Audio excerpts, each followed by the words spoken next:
அனைவருக்கும் வணக்கம். Option tricky trade channel மூலியம் உங்களை சந்திப்பதில் மிக்க மகிழ்ச்சி அடைகிறேன். நான் உங்கள் சந்தோஷ். நான் செபியில் பதிவு பெற்ற பங்காளர் கிடையாது. இது பயிற்சிக்கான காணொலி. எந்த பரிந்துரையும் நாம் வழங்குவது இல்லை. இன்றைய தினம் ஜனவரி 3ஆம் தேதி நம்மளுக்கு சந்தை எப்படி துவங்க வாய்ப்பு அப்படின்னு கிஃப்ட் நிஃப்டி பார்க்க போகிறோம். கிஃப்ட் நிஃப்டி பார்த்திங்கன்னா நமக்கு 24,182 வர்த்தகமாயிட்ருக்காங்க. நேற்றைய தினம் நம்மளுக்கு ஜனவரி ஃபியூச்சர் 24,282 நம்மளுக்கு முடிவிட்ருக்காங்க. அப்போது ஒரு 100 பாயிண்ட் குறைவாக நமக்கு வர்த்தகமாகறாங்க. இது நம்மளுக்கு கேப் டவுன் ஓப்பன் கிடையாது, negative open. Gap down open அப்படின்னா எஸ்டர்டே லோவுக்கு கீழே ஆரம்பமாகணும். இது பார்த்திங்கன்னா நமக்கு ஒரு நெகட்டிவ் ஓப்பன் அப்படிங்கிறது தான் இந்த இடத்துல தெரியுது. ஓகே, மார்க்கெட்டோட லெவல்ஸை நம்ம எப்படி எடுத்தாலும் நமக்கு அது சரியாக இருக்கணும். அது சரியாக இருக்கணும்னா அதனுடைய மீட்டிங் பாயிண்ட் அப்படிங்கிறது சரியாக இருக்கணும். இப்போ பாருங்கள், 24,282 அப்படிங்கிறதுனால நான் இதோட ப்ரீவியஸ் க்ளோஸ் ஸ்ட்ரைக்கை 24,282 அந்த ஸ்ட்ரைக் இல்லை. அதனால் நம்ம 24,300 கால் புட்டை நம்ம எடுத்துக்கலாம். மந்த்லி ஃபியூச்சர்ஸ் நான் மந்த்லி லெவல்ஸ் எடுத்துகிட்டு இப்போ நான் வீக்லி ஃபியூச்சர்ஸ் வரேன். வீக்லி ஃபியூச்சர்ஸ் வேறு, மந்த்லி ஃபியூச்சர்ஸ் வேறு.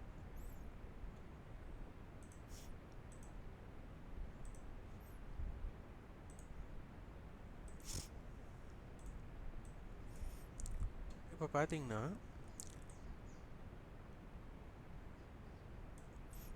இது நம்மளுக்கு க்ளோசிங் லெவல்ஸ். இது என்ன 15 பாயிண்ட் டிஃப்ரெண்ட். இதோட மிட் பாயிண்ட் அப்படின்னு எடுத்துக்கிட்டா நம்மளுக்கு 345 டு 360 அப்படின்னு எடுத்துக்கிறோம். இதுக்கு 15 புள்ளிகள். அப்போ 352 அப்படிங்கிறத நம்ம இவங்களோட ஏடிஎம் மீட்டிங் பாயிண்ட்டை எடுத்துக்கிறோம். இந்த ஏடிஎம் மீட்டிங் பாயிண்ட் நம்ம 0வை நோக்கி தான் பயணம் பண்ணணும். சில டைம் இன்க்ரீஸ் ஆகும். இன்க்ரீஸ் ஆகுது அப்படின்னா சந்தையில் ஏதோ ஒரு நியூஸ் பேஸ்டு இல்லைன்னா லாங் ரன் இருக்கக்கூடிய வாய்ப்புகள் அமையும். இல்லைன்னா கவரிங்ஸ் ஏதாச்சும் இருந்தால் அந்த டயத்தில் ஏதாச்சும் கவரிங் இருக்குது அப்படின்னா இந்த இடத்துல இன்க்ரீஸ் ஆகும். இவங்களுடைய ஹை அப்படின்னு எடுத்துக்கிட்டோம். 24,300 காலுடைய ஹை 364 அப்படின்னு எடுத்துட்டா 24,634 அப்படிங்கிற இடம். 24,300 புட் ஆப்ஷன்ஸோட ஹை 622 அப்படின்னு எடுத்துக்கிட்டா 23,678 அப்படிங்கிற இடம். இது இவங்களோட கட்டுப்பாட்டு எல்லையாக நேற்று இருந்திருக்கு. இன்றைய கட்டுப்பாட்டு எல்லைக்கு இவங்க என்ன மாதிரி ஹை வைக்கிறாங்க, என்ன மாதிரி லோ வைக்கிறாங்க அப்படிங்கிறது முக்கியம். இப்போது இவங்க நேற்றைய லோ 194. அப்போது இந்த 194 இனி நமக்கு பிரேக்கே ஆகக்கூடாது. இந்த 194 நம்மளுக்கு பிரேக்கே ஆகக்கூடாது அப்படின்னா இந்த ஃபியூச்சர் ப்ளஸ் பண்ணுங்கள். காலோட ப்ளஸ் பண்ணிங்கன்னா 24,494 அப்படிங்கிற இடத்திற்கு மேலேயே நிலை பெற்றால்தான் இவங்க லோவே பிரேக் பண்ண மாட்டாங்க அப்படிங்கிறத சொல்ல முடியும். அதே போல் இவங்க லோ 342 அப்படின்னு வச்சதுனால 23,958 அப்படிங்கிற இடத்துக்கு கீழே இருந்தால் மட்டும்தான் இவங்க 342 அப்படிங்கிறது பிரேக் பண்ண மாட்டாங்க அப்படின்னு எடுத்துக்க முடியும். ஆனால் இதற்குள்ள டைம் வேல்யூ இருக்கிறதுனால அவ்வளோ ஏன்னா நம்ம இதை எக்ஸ்பெரி பேஸ்டாக இன்ட்ரென்சிக் வேல்யூ வச்சு நம்ம போட்டிருக்கோம். ஏன்னா எப்போவுமே எக்ஸ்பெரி பொறுத்தவரை இன்ட்ரென்சிக் வேல்யூக்கு மட்டும்தான் மதிப்பு இருக்கும். அப்படிங்கிறனால நம்ம இது மொத்தமாக இன்ட்ரென்சிக் வேல்யூவை நம்ம கால்குலேட் பண்ணி போட்டோம். டைம் வேல்யூவை நம்ம இல்லை மொத்தமாகவே extrinsic value plus time value சேர்த்தே போட்டிருக்கோம். அதனால் டைம் வேல்யூவில் நடக்கிறதுனால நம்மளுக்கு உடனடியாக இது வராது. அப்போது இங்கே புரிஞ்சுக்கோங்க, 24,300 அப்படிங்கிற இடத்துல கால் புட்டோட விலை சேமாக இருக்கணும். அந்த சேமாக இருக்கணும் அப்படிங்கிற பதில் தான் இந்த 352. ஆனால் இது குறையும் செய்யலாம். அப்போது கால் புட் ஆப்ஷனுடைய விலையை விட ஜாஸ்தியாக இருந்தால் மார்க்கெட் 24,300க்கு மேலே இருக்குன்னு அர்த்தம். இதே புட் ஆப்ஷன் கால் ஆப்ஷனோட விலையை விட ஜாஸ்தியாக இருந்தால் மார்க்கெட் 24,300க்கு கீழே இருக்காங்கன்னு அர்த்தம். இப்போ மார்க்கெட் வந்துட்டு 24,200 இருக்கிறாங்க அப்படின்னா 24,300 கால் புட்டு தான் நம்மளுக்கு போட்டியாளர் எடுக்கிறோம். அப்போ அந்த போட்டியாளர் அடிப்படையில் புட் ஆப்ஷன் வந்துட்டு மார்க்கெட் 24,200 வணிகம் நடைபெறும் போது இவங்க காலை விட புட்டு வந்து 100 ரூபாய் ஜாஸ்தியாக இருப்பாங்க. இதுதான் லாஜிக். இப்போ இதை 24,100 அப்படின்னு எடுத்துட்டா மார்க்கெட்டில் புட் ஆப்ஷன் வந்து 200 ரூபா ஜாஸ்தியாக இருப்பாங்க. இது கால் என்ன வர்த்தகமாயிட்டு இருக்காங்களோ அதோட விலையை விட. இதுதான் நம்மளுக்கு பேஸ்டு. அப்போ இவங்க கிட்ட இருக்கிற டிஃபரன்ஸ் தான் முக்கியம். இப்போ நம்ம மந்த்லி ஃபியூச்சர்ஸ்க்கு எடுத்தாச்சு. இப்போ பாருங்கள் 24,300க்கு நம்மளுக்கு டிஃப்ரெண்ட் வந்து 15 ரூபா இருக்குது. இப்போ 24,300 இதை வந்துட்டு நான் பேஸ்டு 24,100ம் 24,500க்கும் கொண்டு போகிறோம். ஒரு 200 பாயிண்ட். நீங்கள் எவ்வளோ வேணாலும் டிஃப்ரெண்ட் எடுத்து பார்த்துக்கலாம். நான் ஒரு 200 பாயிண்ட் நான் உங்களுக்கு காமிக்கிறேன். அப்போ தான் உங்களுக்கு புரியும் அப்படிங்கிறதுனால. 24,100 கால் 100 கால் பார்த்திங்கன்னா நமக்கு க்ளோசிங் அப்படிங்கிறது 459. 24,500 போகும்போது இவங்களோடது பாருங்கள் 460. அப்போ இந்த மாதிரி நம்மளுக்கு ரேட் வந்து சேமாக இருக்கணும், இந்த டிஸ்டன்ஸ் சேமாக இருக்கும்போது. இப்போ இங்கே பாருங்கள், இந்த 24,100 கால் ஈக்குவல் டு 24,100 புட் இந்த நேர் வரும்போது மார்க்கெட் 24,100 வந்ததுன்னா நம்ம கண்டுபிடிச்சி வச்ச மாதிரி 350 ரூபாய் அப்படிங்கிறது இவங்களோட விலையாக இருப்பாங்க. ஆனால் இப்போ பாருங்கள், க்ளோசிங் பேசிஸில் நமக்கு 460, 245, 5 ரூபா 10, 705 டிவைட் பை 2 அப்படின்னு போட்டோம்னா நமக்கு 352. அப்போது இந்த லெவலும் இப்போதைக்கு நம்மளுக்கு சேமாக இருக்குது. டிகே ஏற்படலை அப்படிங்கிறது இதன் மூலியம் நம்மளுக்கு என்ன ஆகுது தெரிய வருகிறது. இதே இடத்த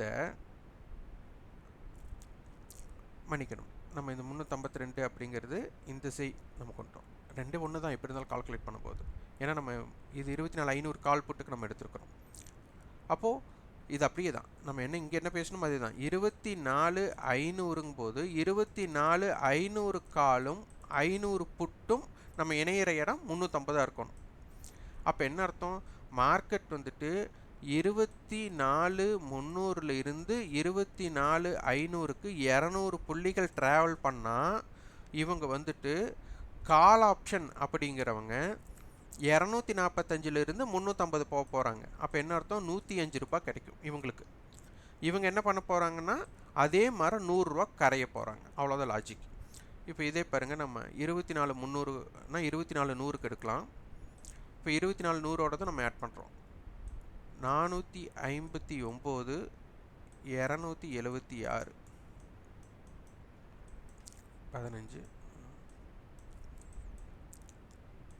735. 735 டிவைட் பை 2 அப்படின்னு போட்டிங்கன்னா நமக்கு ஒரு 170 ரூபாய் நியர் வரணும்.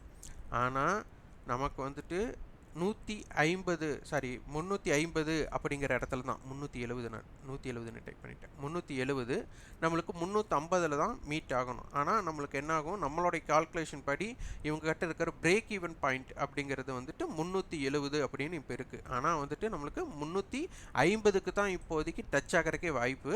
இன்னும் குறையத்தான் வாய்ப்பே தவிர இந்த 370 வர்றதுக்குண்டான வாய்ப்பு கண்டிப்பாக கிடையாது. இந்த 370 வரலாம் அப்படின்னா மார்க்கெட்டில் அந்த ஏடிஎம் மீட்டிங் பாயிண்ட் இன்க்ரீஸ் ஆகணும். அப்போ அது இன்க்ரீஸ் ஆகணும்னா இம்ப்ளைட் வாலிட்டி இன்க்ரீஸ் ஆகணும். இப்படி தான் நம்ம வந்துட்டு கண்டுபிடிக்கணும். அப்போ போட்டியாளர்களை நம்ம கண்டுபிடிக்கிறது ரொம்ப ரொம்ப மிக முக்கியமான ஒன்று. இந்த ஆப்ஷன் செயினில் போய் இம்ப்ளைட் வாலிட்டி பார்த்துக்கலாம். எக்ஸ்பைரி மாற்றிக்கலாம்.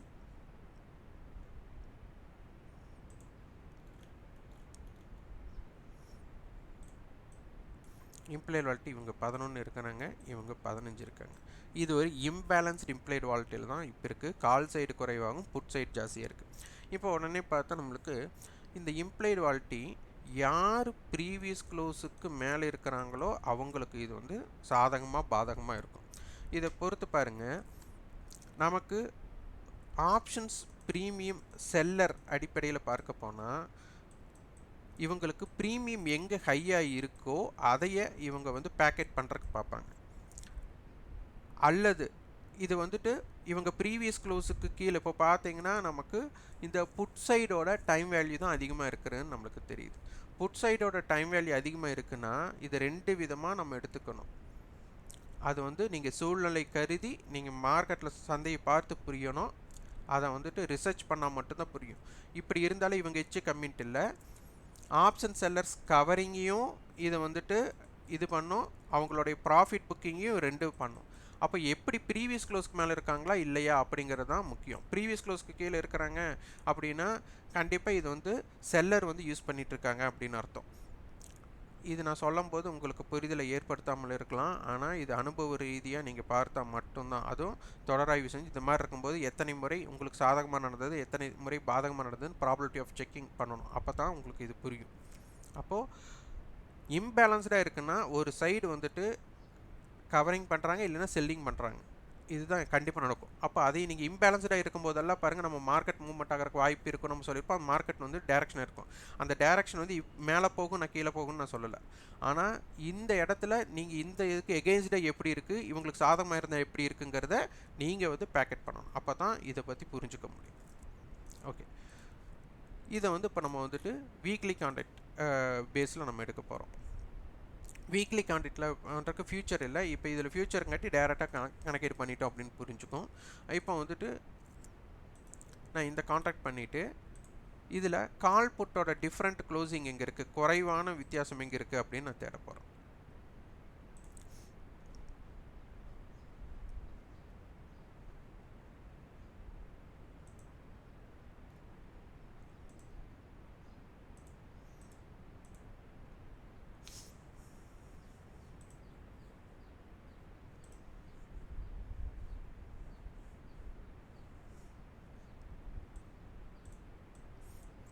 இப்போ நான் ஜனவரி 9ஆம் தேதி கான்ட்ராக்ட் இது பண்ணியிருக்கேன்.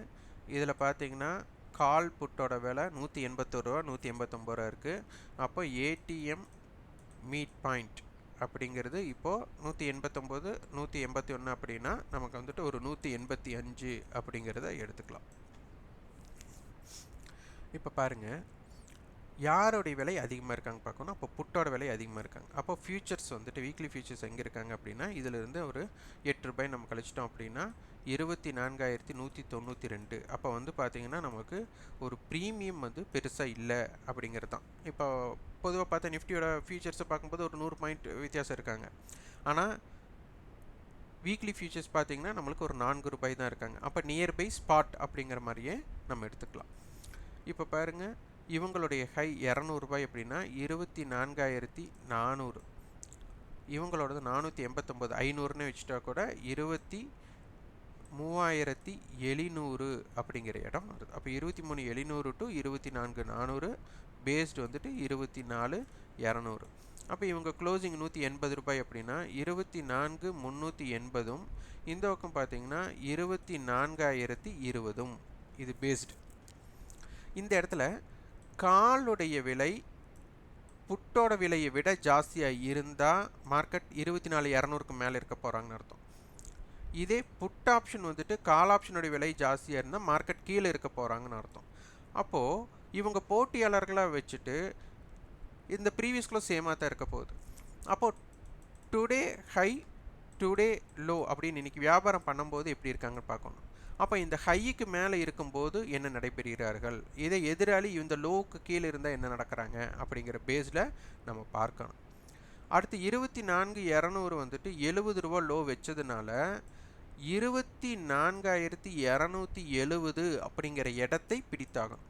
இவங்க வந்து 170 ரூபா லோ அப்படின்னால 24,029 அப்படிங்கிற இடத்தை இது பண்ணணும். இதுதான் பேலன்ஸ்டு.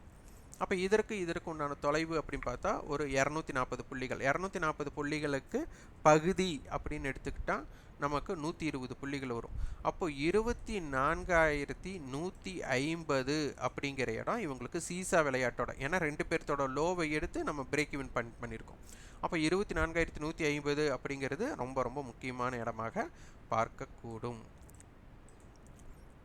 இப்போ இந்த 24,200 இதை பேஸ் பண்ணி நம்ம 24,000 நான் ஒரு 200 பாயிண்ட் 24,000 காலையும் 24,400 புட்டையும் நம்ம பேஸ் பண்ணி பார்க்கலாம். இவங்க ரெண்டு பேர்த்தோட ப்ரீவியஸ் க்ளோசஸ் சமமாக இருக்கணும். கொஞ்சம் டிஃப்ரெண்ட் இருக்கலாம், ஏன்னா இந்த 9 பாயிண்ட் டிஃப்ரெண்ட் இருக்கலவா. 24,000 கால் இது எடுத்துக்கலாம். இப்போ 24,000 கால் அப்படின்னு எடுத்துக்கிட்டா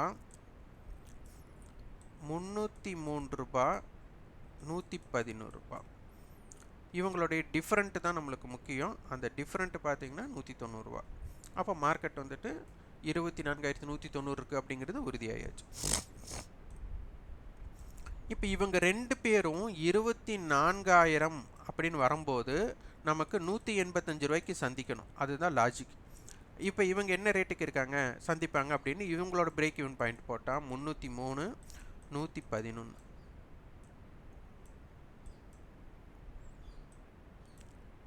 இப்போ பார்த்தீங்கன்னா இதோட ப்ரீமியம் ஆட் பண்ணால் 414 வருது. டிவைட் பை 2 அப்படின்னு போட்டோம்னா நமக்கு 207 வரும். ஆனால் இவங்க சந்திக்கக்கூடிய இடம் 185 தான் சந்திக்க போகிறாங்க. ஆனால் 207 அப்படிங்கிறது இவங்களோட பிரேக் ஈவன் பாயிண்ட்டாக இருக்குது. அப்போது இந்த இடத்தோட முரண்பாடையும் நீங்கள் புரிஞ்சு வச்சுக்கோங்க. அதே மாதிரி 24,400 24,400 கால் புட்டோட டிஃப்ரெண்ட்டு பார்த்தீங்கனாலும் அதே தான் இருக்க போகுது. அப்போ புட்டோட விலை 298 ரூபாய், காலுடைய விலை 91 ரூபாய். இவங்களும் எங்கே சந்திக்கணும் 185 ரூபாயில் சந்திப்பாங்க. டிகே ஏற்பட்டால் இன்னும் கம்மியாக தான் சந்திப்பாங்க, எச்சா சந்திக்க மாட்டாங்க. இதே அப்ரிஷியேஷனுங்கிறது எப்போதும் தான். டிகேங்கிறது தான் ஈஸியாக நடக்கிறது. அப்போது இதையும் ஆட் பண்ணுங்கள். 298 91 9 18 389. 389னா நமக்கு வந்துட்டு 195 ரூபாய் பிரேக் ஈவன் பாயிண்ட்டாக வருது. ஆனால் நம்மளுக்கு எங்கே சந்திக்கணும் 185, அதை விட கம்மி தான் சந்திக்கணும். இதுக்கு தான் சேம் ஸ்ட்ரைக் சேம் ப்ரைஸ் அப்படிங்கிறத நம்ம கண்டுபிடிக்க சொல்கிறோம். அது வந்துட்டு இந்த இடத்துல தான் பண்ணுவாங்கன்னு நம்ம முன்கூட்டியே சொல்லியிருக்கிறோம். அப்போது ஒரு ப்ரீமியத்தோட விலை எங்கெங்கே சமமாக இருப்பாங்க அப்படிங்கிறத நம்ம வந்துட்டு தெரியணும். அப்போ தான் நீங்கள் வந்து மார்க்கெட்டில் ஆப்ஷன்ஸ் ட்ரேட் பண்ணுறக்கூடிய வாய்ப்புகள் எளிதாக இருக்கும். இதெல்லாம் தெரிஞ்சதுனால நம்ம வெற்றி பெற்று விடலாமா அப்படின்னா கண்டிப்பாக கிடையாது. இதுக்குள்ளே உங்களுடைய ஸ்ட்ராட்டஜிஸ் நீங்கள் வந்துட்டு இன்க்ளூட் பண்ணணும். அப்போ எந்தெந்த இடம் உங்களுக்கு பாதுகாப்பான வர்த்தகம் நடக்கும், எங்கே வந்துட்டு உங்களுக்கு இல்லை இந்த இடம் வந்துட்டு நம்மளுக்கு குரூஷியலாக இருக்குது, ஒரு இம்பேக்ட் இருக்காது அப்படின்னா அந்த இடத்துல டச் பண்ணவே கூடாது. அதை இம்பேக்ட் எந்தெந்த இடத்துல கிரியேட் பண்ண போகிறாங்க அப்படிங்கிறத நீங்கள் வந்து சந்தையை வெளியிலிருந்து பார்த்து எந்தெந்த இடத்துல உங்களுக்கு ப்ராபபிலிட்டியாக அதிக முறை சக்ஸஸ் கொடுத்துருக்காங்க அப்படிங்கிறத செக் பண்ணிவிட்டு அந்த இடத்துல மட்டும் நீங்கள் வணிகத்தை ஏற்படுத்தணும். நானும் தான் ரவுடி அப்படிங்கிற மாதிரி நம்ம எப்போ வர்த்தகம் செய்யக்கூடாது. சின்ன குழந்தைங்க மாதிரி ஒரு பொம்மை கடைக்குள்ள போனோம்னா நீங்கள் வந்துட்டு கண்ணுக்கு தெரிஞ்சதெல்லாம் எடுக்கக்கூடாது. நமக்கு என்ன தேவையோ அதுதான் நம்மளுக்கு இங்கே தேவை. அதனால் வந்துட்டு மார்க்கெட்டை பொறுத்தவரை நீங்கள் உங்களுக்குன்னு ஒரு ஸ்ட்ராட்டஜி பில்ட் பண்ணிக்கோங்க. அந்த ஸ்ட்ராட்டஜி நீங்கள் உள்வாங்கியதாக இருக்கணும். இப்போ நீங்கள் ஏதாச்சும் ஒரு கேள்வி கேட்டிங்கன்னா இது இப்படி பார்த்தீங்களா அப்படி பார்த்தீங்களான்ட்டு நான் மாற்றி பேசி இது பண்ணலாம். நீங்களாக ஒரு ஸ்ட்ராட்டஜி பில்ட் பண்ணால் மட்டும்தான் அது உங்களுக்கு அது சாதகமாக அமையும். இப்போ பார்த்தீங்கன்னா இவங்க ஹையை தாண்டிட்டாங்க, இவங்க லோவை கீழே போகவே இல்லை, இவங்க லோவை கீழே போனாலும் அவங்க ஹையை தாண்டி இருந்தாலும் ரொம்ப நேரம் அதுக்கு மேலே நிற்கலை, அந்த மாதிரி நம்ம எது வேணாலும் சொல்லிகிட்டே இருக்கலாம், காரணங்கள் சொல்லிகிட்டே இருக்கலாம். எப்போவுமே காரணங்கள் சொல்கிறது எளிது, ஆனால் அதை அனுபவிக்கிறதா கஷ்டம். அதனால் வந்துட்டு உங்களுக்கென்று ஒரு ஸ்ட்ராட்டஜி நீங்கள் சுயமாக கிரியேட் பண்ணணும். அப்போ தான் பங்கு சந்தையில் நீண்ட காலம் நீங்கள் வந்து பயணம் பண்ண முடியும். இந்த காணொலி உங்களுக்கு பயனுள்ளதாக இருந்தால் லைக் பண்ணுங்கள், ஷேர் பண்ணுங்கள், சப்ஸ்கிரைப் பண்ணுங்கள். கண்டிப்பாக உங்கள் ஃபீட்பேக் கமெண்ட் பாக்ஸில் பதிவு பண்ணுங்கள். நன்றி, வணக்கம்.